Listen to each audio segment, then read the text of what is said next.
ഈ വാഗ്ദാനങ്ങളിൽ ഒരു ഉറപ്പ് ലഭിച്ചിട്ടുണ്ടോ? മിനിസ്റ്റർ ഇവിടെ പ്രഖ്യാപിച്ചിട്ടുണ്ട്, നരഭോജി കടുവയെ വെടിവെച്ച് കൊല്ലാൻ ഉത്തരവിട്ടിട്ടുണ്ട് എന്നാണ് ഞങ്ങൾ മനസ്സിലാക്കുന്നത്. അതോടൊപ്പം തന്നെ സാധാരണ കൊടുക്കുന്ന ഒരു 10 ലക്ഷം രൂപ, ഈ അതിദാരുണമായ സംഭവം നടന്നിട്ട് സാധാരണ കൊടുക്കുന്ന ഒരു 10 ലക്ഷത്തിൽ ഒതുക്കിക്കൊണ്ട് അവരുടെ ധനസഹായം ഉറപ്പുവരുത്താനാണ് ഗവൺമെൻറ്റിൻ്റെ ഭാഗത്തുനിന്നുള്ള ശ്രമം. സ്വാഭാവികമായും നമുക്കറിയാം, ഇതിനു മുമ്പ് ഇവിടെ പുതുശ്ശേരിയിലാണെങ്കിലും കടുവയുടെ ആക്രമണം തോമസിൻ്റെ കാര്യം നമ്മൾ എടുത്തു പരിശോധിച്ചാൽ 1.5 വർഷം 2 വർഷം ആകാൻ പോവുകയാണ്.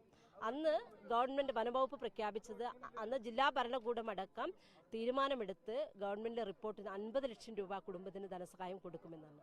അതൊക്കെ പാഴ്വാക്കുകളാണെന്ന് നമ്മൾ പിന്നീടാണ് തിരിച്ചറിഞ്ഞത്.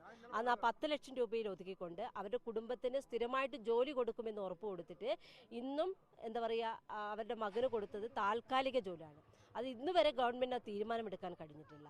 അപ്പോൾ വനംവകുപ്പ് ഇത്തരത്തിൽ സംഭവങ്ങൾ, അത്തരത്തിലുള്ള അതിദാരുണമായ സംഭവങ്ങൾ നടക്കുന്ന സമയത്ത് സ്വാഭാവികമായിട്ട് അവർ സാധാരണ നമ്മൾ ഇത്തരം പ്രശ്നങ്ങൾ ആവർത്തിച്ച്, പ്രത്യേകിച്ച് വയനാട് ജില്ല പോലെ ജില്ലയിൽ ഇത്തരം പ്രശ്നങ്ങൾ ആവർത്തിച്ച് വരുമ്പോൾ നമ്മൾ ഇവരുടെ കൊടുക്കുന്ന ധനസഹായത്തിന് കാര്യത്തിൽ ഒരു കാലാനുസൃതമായ ഒരു പരിഷ്കരണം ഉണ്ടാവേണ്ടതുണ്ട്.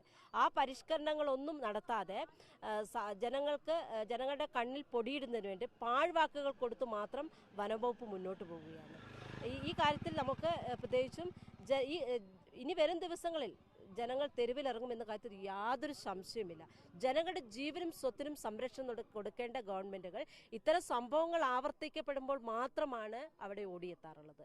നമുക്കറിയാം, ഇതിനു മുമ്പ് പല പ്രാവശ്യം ഈ പ്രദേശത്ത് ഇവിടെ തിങ്ങിപ്പാർക്കുകയാണ്. പ്രത്യേകിച്ചും ചപ്പെടുക്കാൻ വരുന്ന അമ്മമാരും സഹോദരിമാരൊക്കെ ഉണ്ട് ഇവിടെ തിങ്ങിപ്പാർന്ന് ജോലി ചെയ്യുന്ന ഈ സ്ഥലത്ത് ഇത്തരത്തിൽ സംഭവങ്ങൾ റിപ്പോർട്ട് ചെയ്യുമ്പോൾ അതിഭയാനകമായ ഒരു അന്തരീക്ഷമാണ് ഈ പ്രദേശം. എങ്ങനെയാണ് ഇവർക്ക് സ്വസ്ഥമായിട്ട് ജോലി ചെയ്യാൻ കഴിയുക? എങ്ങനെയാണ് സ്വസ്ഥമായിട്ട് കുട്ടികളെ സ്കൂളിൽ അയക്കാൻ കഴിയുക? എല്ലാവരും ഭയത്തോടു കൂടിയാണ് എല്ലാവരും മുന്നോട്ട് പോകുന്നത്.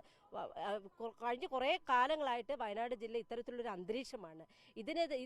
ഇതിനെ ശക്തമായിട്ട് പ്രതിരോധിക്കാൻ ഗവൺമെൻറ് ഒരു ശ്രമവും നടത്തുന്നില്ല. എപ്പോഴും സംഭവങ്ങൾ ഉണ്ടാകുമ്പോൾ പാഴ്വാക്കുകൾ മാത്രം പറഞ്ഞുകൊണ്ട് മുന്നോട്ട് പോവുകയാണ്.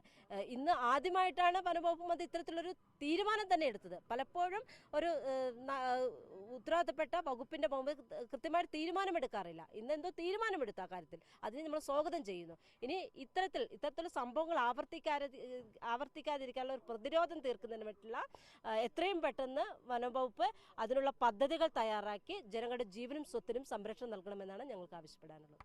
അതായത് ശാശ്വതമായ പരിഹാരം വേണം എന്നുള്ളത് തന്നെയാണ് നേതാക്കളൊക്കെ ആവശ്യപ്പെടുന്നത്.